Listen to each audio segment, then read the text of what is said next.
Hello and welcome to Success Story Chronicles. Today we got Mahesh Makar. Mahesh is basically is a source behind this success stories. When I started, he was very supportive and he sort of helped me do this what I'm doing. And he the first interview that I did, he was my first guest, and I enjoyed it a lot. After that, I thought I should continue with it. Thank you very much, Mahesh, again on my show. Thank you, Yunus Bhai. It's my great pleasure to come back and help you in the endeavor that you are pursuing. It's a really very kind gesture of you to share this forum and spread the message of helping each other. I really appreciate your spirit behind it. Great, thanks, Mahesh. So during the first interview when we had with Mahesh, there were some topics that I thought that we should sort of expand on them and learn more from him.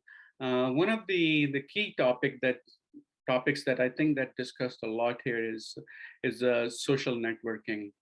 And as you know, like it's a hidden secret now. Everybody knows that your social network is your net worth. So however, still, we don't really sort of sometime when we start doing it, we don't really do it well, or we feel pressure that how do we do it, and it's a hard thing to do. So today we're going to learn from Mahesh some techniques and some basically to explore more ideas that how do we do successful networking. So to begin with that, Mahesh, I'm going to ask this question that it is hard, right? It's social networking is hard thing to do. Why it is Mhm. hard? Why? What do you think? What are the factors that make it hard? Um, I think the key component comes, everybody is not same. We have seen the people, sometimes they're introvert, they are shy. So that comes in the way when Yunus Bhai, they need to talk about what they're looking for, what they want. And if they can't express themselves, that becomes a kind of a bottleneck. So that's the one problem. And in the current circumstances, when I say current circumstances, mean in Canada, we go through, every 5 to 7 years, one recession or the other recession is there. So in those tough time, it's not only introverts, even extrovert people who are very confident to communicate what they're looking for, even they get very difficult to get back into the work, to go for career transition. So then it comes to both introvert and extrovert. So now you can express yourself very well, but even then the challenges are there in networking. So networking recently, because lots of people now due to COVID, because so many people, they can't meet people over coffee or lunchtime. So only option left is a LinkedIn or the forums like this, that you have 250 kind of a members on this forum. So these kind of groups, they help each other to network. Coming back to the COVID kind constraint, I noted that there was some sort of a survey on LinkedIn. 2000 plus people participated, and the question was to go back into career transition, what is helping? Either research about the company, networking, or a resume like cover letter expertise. And you will be surprised, 45% out of those 2000 plus people surveyed, they said that networking plays a vital role. No doubt you need to have a nice research, great cover letter, put the keywords, what they are looking for in the job description. Everything is okay, but still 40 to 45% people on the survey, they mentioned that combining networking along with those things plays the vital role in the success. So this one is, the first question itself about the difficulty. It is difficult, but the thing is, I'm always positive and optimistic. It's not impossible. So it is difficult, but it's not like that you can't cross this, the obstacle. Right. So certainly we have to channelize the strategy. We need to work it on and small steps at a time. So that's how we can overcome this difficulty. Yeah, I would just add to that one thing. That's just a great response. Uh, you have to come out of your comfort zone. So, when you're in your comfort zone and you're just enjoying being yourself alone, or, you want to do things that you like. But when you are networking, you have to sort of start thinking from other people's point of view and quality of interactions and other things that you have to think, and you have to sort of struggle a little bit. I mean, take initiatives and sort of start some break the ice, start some conversation. So all these things sort of it makes you feel like a little intimidated. Mm. However, LinkedIn is a game changer, I think, especially in the time we are living in this pandemic. So let's start with like, for example, somebody who has just come to Canada, outside world, how one should start the next networking? Like, what are the baby steps one should take to sort of start building his network or her Yeah, network? sure. Yeah, no, this one I will like to, I like giving some sort of acronyms and some keywords so that they get etched in your mind. Last time when I mentioned, I will repeat that the strategy when we come new, in these countries, that different challenges is those three words are survive, revive, and thrive. So first thing is survival is not only financially, you need to make sure you have enough financial resources to survive.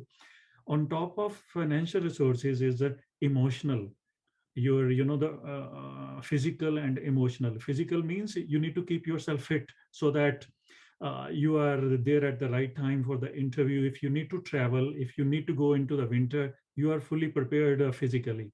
Emotionally, survival is basically you need to plan who are dependent on you, whether you are alone or you have a spouse or you have children. Emotionally, you are the bread earner. According to that, you need to make sure that you are taking care of that survival mode. So all the three aspects, physically, emotionally, financially, that once survival is there, then we come to the revival.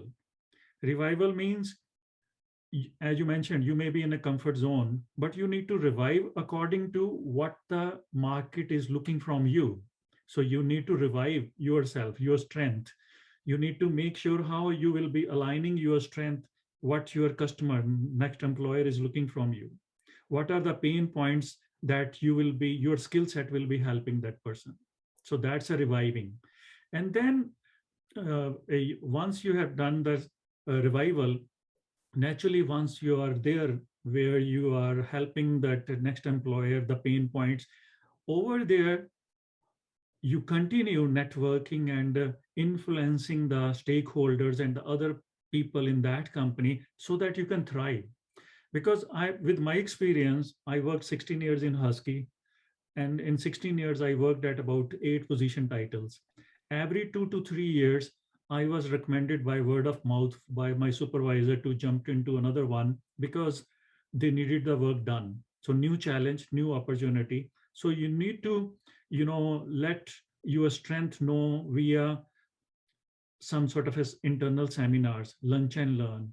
Make your presence felt, make your skills, another word, you may say a drum, beat the drum on what you can deliver so that that sound goes to the other departments. In that department, there is a guy who not only thinks about other department, he thinks about the stakeholders also. Then that's how the word goes around. So you are thriving basically. So you are surviving, you are reviving, now you are thriving that. So this is the approach which has been helping me, and I am sure it will help the listener of this group also. Okay, so yeah, that's great. So let's go back to inside the mind of a newcomer. So you Mhm. just landed here. You may know only a handful of people, and but you're going to start your networking. You're Yeah, thinking, you are convinced that that this is going to help you a great deal. And so how do we begin that networking? Sure. Like you are at home maybe a week, 2 weeks after landed, and you are just sitting and thinking, okay, how Yeah. do I start this networking? Yeah. So in Canada, Yunus, right, that whosoever comes under PR, permanent residentship, or even other resources, there are provincial and federal government assistant programs there. When I landed in the year 2000, I joined uh, Job Finding Club. They used to call it in Hamilton, Ontario, JFC, Job Finding Club.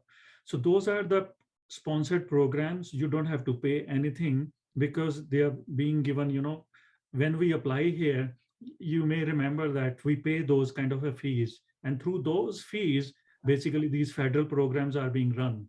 So they are 2 to 3 weeks program, so that's a good networking opportunity to meet like-minded people. And the facilitator, the coordinators over there, they help you to polish your resume, cover letters, and all that. And then they have other resources in which they prepare you how to present yourself in the interviews, what kind of a key questions are there, because the norms and other criteria may be different from where we may be coming in. They make you aware about Canadian expectation. So that's a one source. Another source, depending on what profession you are. Suppose if you are having engineering profession, you need to be in touch with the Association of Engineers. For example, in Alberta, it's APEGA, Alberta Association of Professional Engineers. Similarly, Ontario, they have Ontario Institution of Association of Engineers. So network with them, submit your qualification, get some sort of equivalence, and enroll yourself in that association. And they also have a lot of engineers. They may have lunch and learn, attend those sessions, meet people who are presenting. And when you're going to lunch and learn, the another thing which I would like to stress, which gave me the first job, was asking questions, asking good questions. When attended a conference, Windsor conference on automobiles, that was my key area. So I attended a conference at that time. So I asked a question, and the presenter met me in the break time because he didn't know the answers. Somebody on the panel helped him to answer my question. That's how he remembered me. He met me in the lunch break and asked me what I'm looking for. So he said that we are looking for a person. If you are available, I'll let my president know. So I went there for interview in Montreal. That was my first break. So this happened through attending a conference, but asking questions. Don't assume that somebody will come and will put, will give you the plate with the food. It's not like that. You will have to work to that work, maybe in terms of question or in terms of participation in some sort of a technical activities. So those forums, they certainly help you. So just to recap, attending those kind of a provincial or federal immigration help program. Even in Calgary nowadays, for last 5 years, Yunus Bhai, I have been doing the volunteer job as a mentor over there in Calgary Catholic Immigrant Services. You don't need to worry about that. You need to be Catholic to go into these services. I mentor there. I'm not Catholic, so by religion, by birth, I'm a Hindu. But there should be a spirit to help. So it doesn't matter whichever your religion may be. So I go to Calgary Catholic Immigrant Services, and I've recorded something to help people in Middle East when they come there. The message by recording goes there, what to expect when you come to Calgary. So I have helped that recording, and on and off I give some sort of a helping presentation, what to do in current circumstances of oil prices jump and all that. So the point is, you need to, and with the help of internet, the things are very easily available nowadays. At that time, another source, I used to go to library. Another, that's a, we may be underestimating the power of the libraries.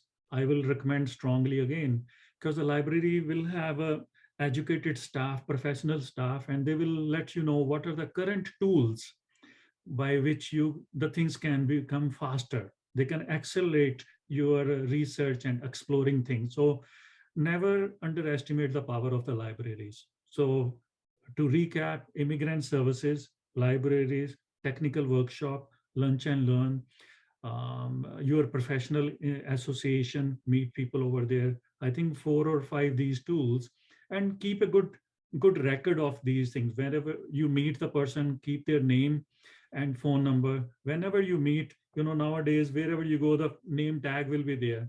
My family member, they make fun of me why I call the person by name. I said I like it. So by calling the person by name, it it you know it conveys a message that you have some sort of a personal touch, rather than calling the person by rank, what you are doing, by asking a person rather than he, you, she, like that. If you ask a person by, call a person by his name, it's a different bonding. So Yeah. I think these simple things may help. Yeah. Well, that's great. I think just to add on to this, I think you covered most of the areas. Just the LinkedIn, basically. Every now and then I get a message from somebody who is coming to Canada, like and I get surprised. The people coming to Saskatoon. I live in Saskatoon, and they know Mm. where I work because they know through LinkedIn, Yeah. and they know my profession too. So you have these details where I live, which company I work for, what profession I am in, and they would send me message asking they're coming and then they need some support, and every time I get a message, I feel obliged. Yeah, I Mm. mean, it's the minimum courtesy that I could show is to maybe meet with them and then maybe put them through some right people and then show them some direction where they can explore further on. So yeah, LinkedIn I think is another where in the virtual world we are in it right now, and it's whole together as a new world that a lot of people do a lot of great things, and there are trainers and coaches actually who help you how to network on LinkedIn. So definitely go check it out. Who the people that who have specialized skills, because you need a specialized skill to take advantage of them to sort of build your network virtually as well. Yeah. Okay, great. So let's move on to the next thing, which is in my mind is that what are the key, areas when you are trying to network, you're meeting somebody new? What things that you should keep in mind, and then to sort of break not only the break the ice, but you just as you said that seed that you put a seed that becomes sort of the introductory first step to have a long-term relationship with anybody. So the preparation is, w- when you meet someone, making sure that we have in mind kind of a win-win-win strategy in mind. Down the road, everybody's, this is in this world, why it's a give and take. But if we give more, then the supernatural powers, they help you to get also what you are looking for. So in win-win strategy, what I recommend is asking the other person what are the challenges they are facing, so that you try to help them through your brand values. I'm using the word brand because each and every person, as our fingerprints are different, we we are different. Everybody is a different. So, what values, in addition to your professional values like the soft skills and other values, what you bring to solve a problem? So you need to highlight on that, and you need to, via a story or via a star situation. When I say star situation, mean like a situation, what kind of a task were there, what actions, what was the result, through some sort of a real thing. You need to bring your value communicated to the person you are helping, so that they can think about how you can help to create a win-win situation. So when you help someone to win, they help you to win. And by default, the third situation comes is, in case our purpose is there, Nowadays, we are hearing a lot about climate change, environment friendly. So if you work together for a sustainable solution, you are helping the society also. So this is the third win also. So look always for a good means, things from your heart, so that the person can relate, what kind of ethic value you have, what do you bring on the table, and it's very honest and integral what you are helping them. That leads towards, the longer term relations. No, that's great. What I would only thing I would add that is the basically when you try to learn from others, you show that attitude that Mhm. you are eager to learn from them, and you ask questions such as uh, that can help you sort of everybody likes to tell their story, right? Because they are so passionate about themselves. Like, I like to talk about myself. So when you inquire question like, how did you manage, or how did you learn, or how did you start things, and then what difficulties and challenges that you face, and how do you overcome? So when you put these type of right questions, uh, that allow the other party to open up with you, that actually the areas where you connect with them. And then Mhm. because you are sort of in a similar situation as they were some time ago, and Yeah. they understand that your genuineness in terms of building relationship, in terms of, as you said, that when you give more you get more. So as when you open that opportunity, you start thinking about that, how you can sort of help them as well, like in the professional work, such as you got maybe some skills, some technical expertise in some other areas, so you sort of communicate them to as well if they need any help. Nowadays, soft skills are one area where people are sort of try to get courses and then learn from others. So you think of those areas there where you can sort of complement and supplement their own. So, and it has to be two ways, Yeah. ongoing. Now, so generally in your experience, what do you say? What mistakes people make when they start doing the relationship and then they feel there's nothing coming out? Like, I interview people and then I talk to people as well, and they say, well, nothing is working for me, and they get really sort of negative about the social networking and those things, and because they're not able to find a job. No, I can relate it to this situation also, because I got early retirement in 2019 after 16 years, when I turned 55. So in the last 2 years, even myself, I have been, trying so many things, and planting seeds, in different aspects. And however, the full-time opportunity is not coming back to me. But as I mentioned in the beginning, being optimistic and positive, I keep on trying. I'm teaching one subject in Mount Royal University in their business school. I have given, and this came as a result of the guest lectures I gave last year in Mount Royal University, University of Saskatchewan, University of Calgary. I gave guest lectures. So this is another way of networking with academia where you want to go. So for example, I'm looking for either consulting or teaching. In these two areas, I'm increasing my networking and giving some guest lectures and helping freely, so that ultimately down the road I may get what I want. So coming back to the efforts, you have to plant different way, different seeds, and then what we say that in the seeds you need, sun, rain, water, air.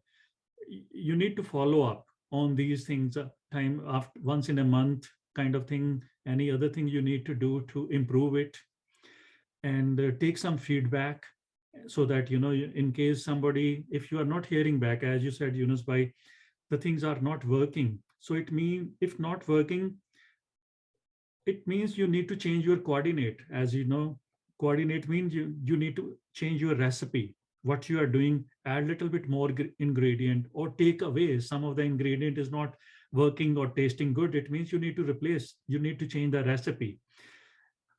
In the beginning, you mentioned another thing. I would like to mention the methodology. Although I'm not a, Six Sigma belt, but I do like that methodology, which people can Google it, DMAC, which is a five-letter word: define, measure, analyze, improve, control. So DMAC.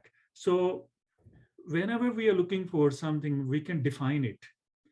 Then you need to see, Yunus by how you will measure the progress, what you are doing, define, and you will be taking some action, you will measure it. What are the way you measure it? Once you measure it, naturally you will be analyzing. After analysis, you will find something, this did not work. Now the thing is, as you said, this did not work. So it means you need to improve on something. Then the fourth letter is improve. So working on something to improve it. Whether you are improving it or you are again going in the backward direction, the feedback helps you, because we may be thinking we are improving, but the other person doesn't think that you are improving. It means the feedback loop has to see whether we are improving or not. Once improvement is there, the last letter in the improvement cycle is control. Control, you need to have some sort of a limits, like targets, objective, target, goal. Those are controlling you.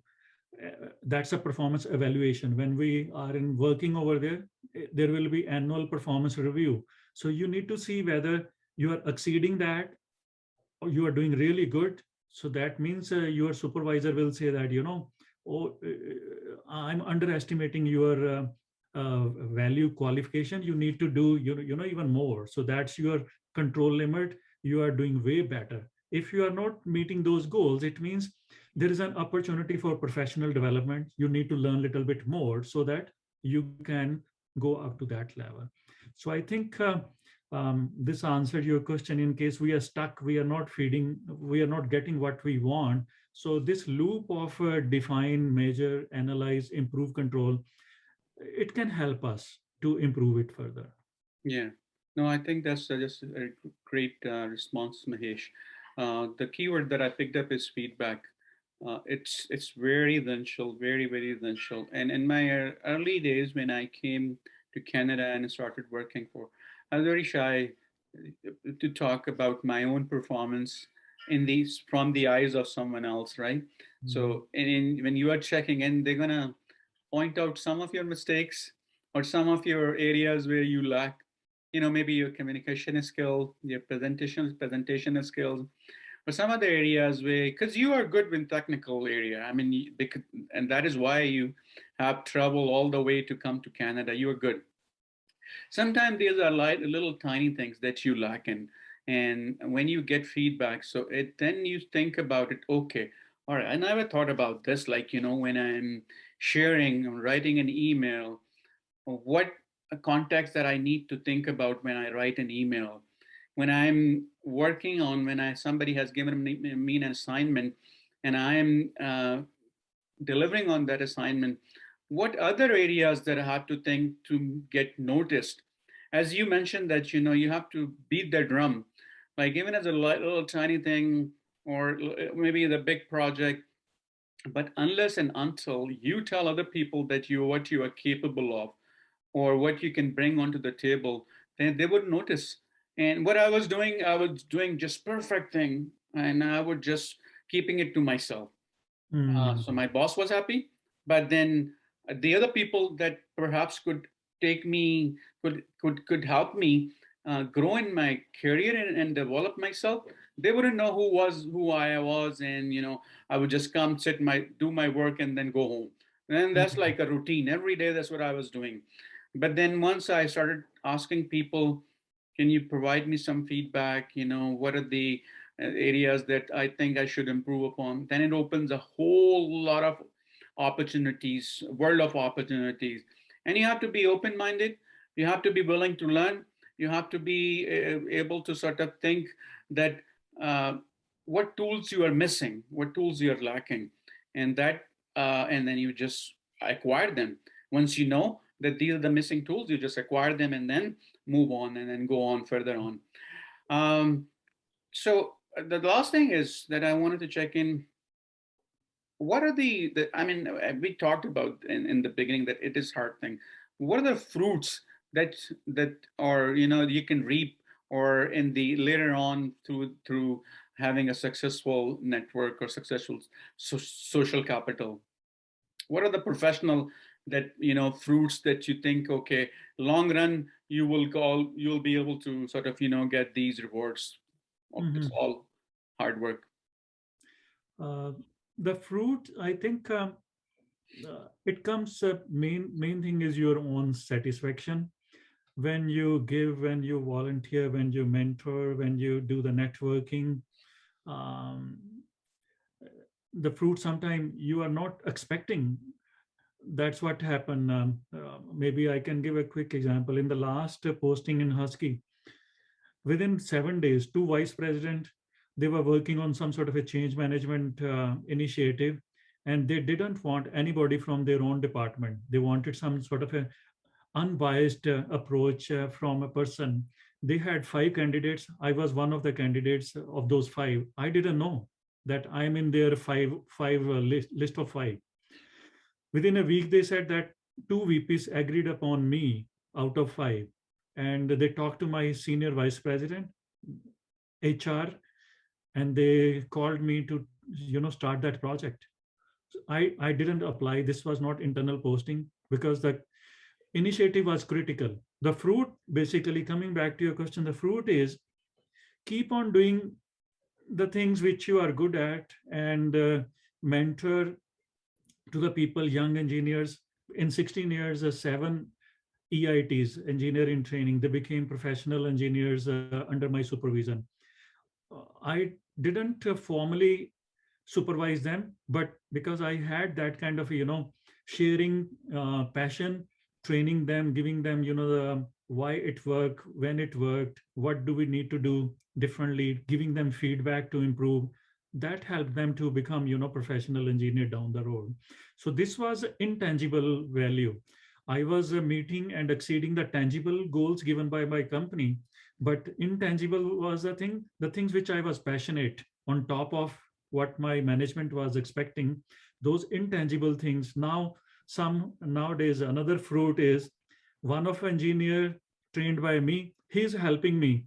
He lets me know whenever the good position are there in that pipeline company, he will give me a reference link. Now those people are helping me to land where I'm looking for landing. So it's a nice to see that the people I trained, they became, now they are helping me to without asking. They know that I got early retirement, I am doing these things. So it's without asking, they are helping me on that thing. This gives you satisfaction. This is one of those kind of fruit, I will say that. Yeah. No, perfect, perfect, great, Mahesh. Let's flip the coin a little bit.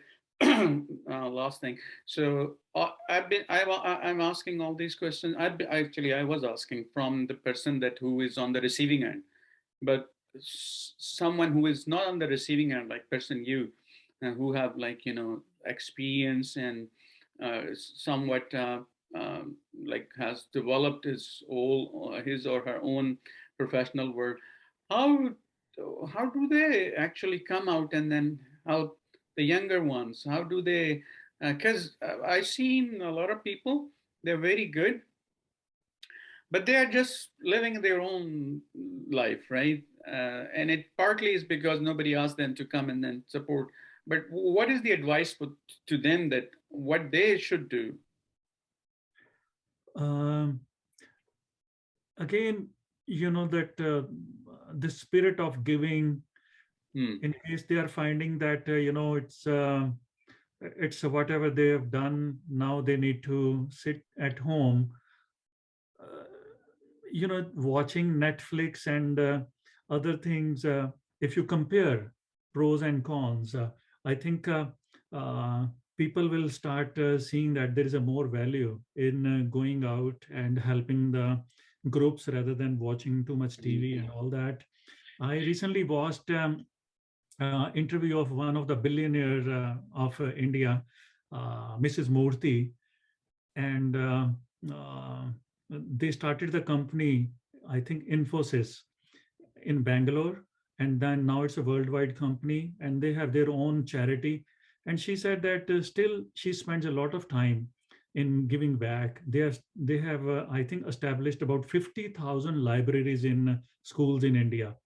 When you listen to these people having $1 billion, but still they don't want to fly into their chartered planes, and they are giving back, they are going into the villages.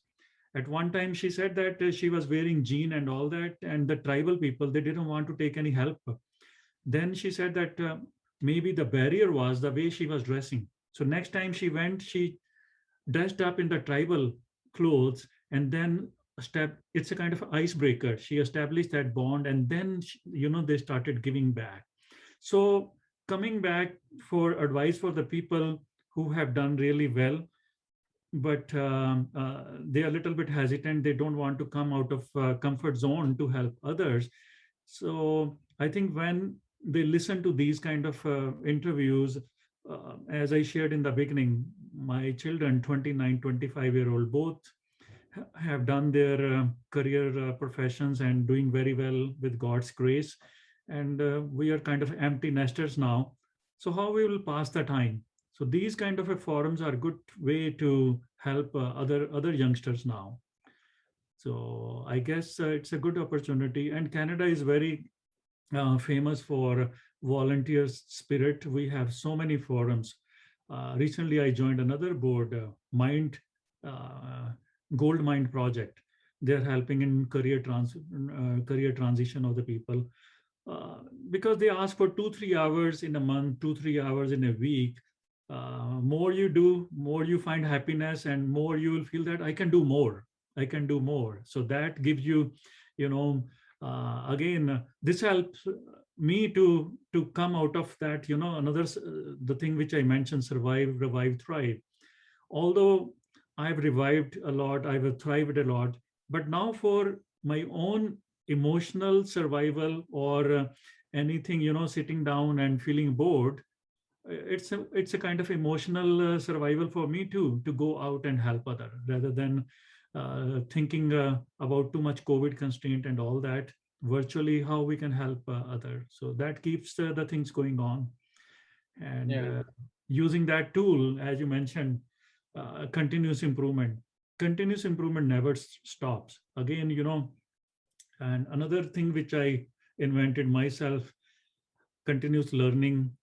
Because in the learning itself, if you remove L, earning is there.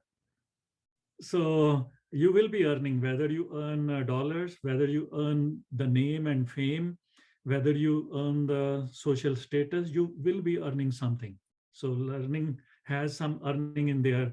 And networking, another thing I used to say: networking will work because the work is there. It will work. You will get work, and it will be working because work is embedded into networking. So that I will say that in the closing thing. So remember, these are learning and networking. These will certainly work. Yeah, I think Mahesh, you put it in really good words. My plea to those who have been successful and been living here in Canada professionally, they're sound. They should get engaged, and they should get themselves involved into other programs which are already there. Find out opportunities for volunteer, and if there is nothing that you think is should be done, start. Like, it's hard. Like, when I started doing this Canadian success stories, it was difficult for me. It's still difficult for me with my full-time job, but I enjoy doing it because I think I'm trying to give it back to the community. And when you have certain feeling and you overcome certain barrier, then it's a win-win situation for everybody, for yourself and for people that who are on a receiving end. Mahesh, thank you very much for your time. Do you have anything in your closing comments? I really, by the way, I'm really thankful to the support that you have provided me early on, and definitely it keeps me motivated to go in and continue with this. I feel sometime hard, but I feel motivated when I talk to you, and then your support is there. That's just great. But final comments from your side. No, it's always my pleasure, Yunus Bhai, to support our communities, and the help in in any way we can provide in motivating and inspiring them, and the tools which have helped us to succeed from the norms, from the societal norms. But helping is a never ending process. And if you keep on helping, certainly what you are looking from, uh, I've seen you never expect what will come into your lap when you are helping others. So God has been very graceful to me by this spirit. I'm sure once you are doing that, and you will also be very, very happy. Thank you. Great. Thanks a lot, Mahesh, for your time. Thank you. Enjoy the weekend, and I think the weather seems to be nice over the weekend, so Yeah. enjoy as much as you can. And Thank, again, it's always pleasure to talk to you, and I'll always learn new things from you. Thank you thank, very much. thank you. Now, wish all the best to all the listeners, and inshallah.